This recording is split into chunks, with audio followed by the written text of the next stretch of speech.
arep ngendhalke wong wae modar tenan. Mulai wae ning negara Ngamarta matur kakene Semar, "Yo, mlayu wae nang kowe ngojek wae reng." Lah ngopo? Aku deglok e. Aku wis tekan ada kowe isih ketingling-ketingling.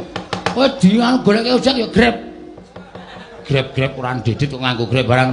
Rasa kok ana ngomong ayo mlayu kok. Yo mlayu saiki dina iki. Yo ayo.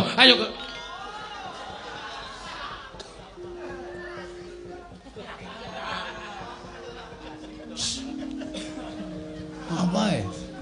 Mengo. Cekel Satpol PP.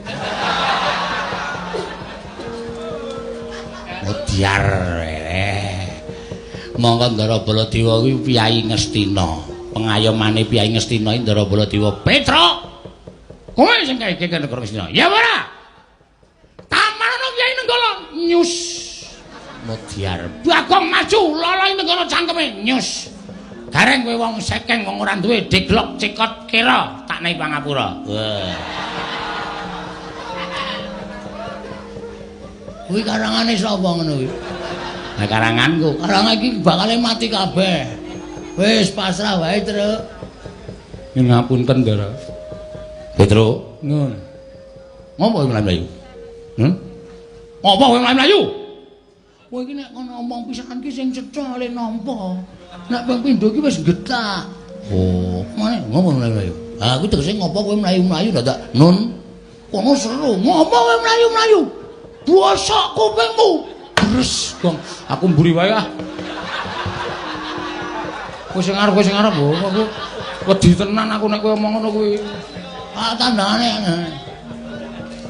Sing dadi juru wicara sapa? Ayo. Nggih, kula pundhang. Aku ngomong apa? Sing dadi pembicara sapa ngoten ta? Ya, sapa? Kula. Kowe saka endi kowe? Saka endi? Gong, kowe iki kok nanun. Saka endi? Anu saking negara Ngastina. Wigatine? Anu, napa niku? Diutus Bapak. Yo.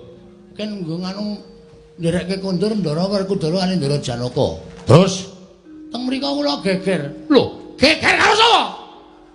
Anu.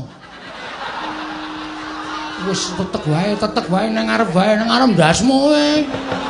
Nang ngetoke nenggala modar aku.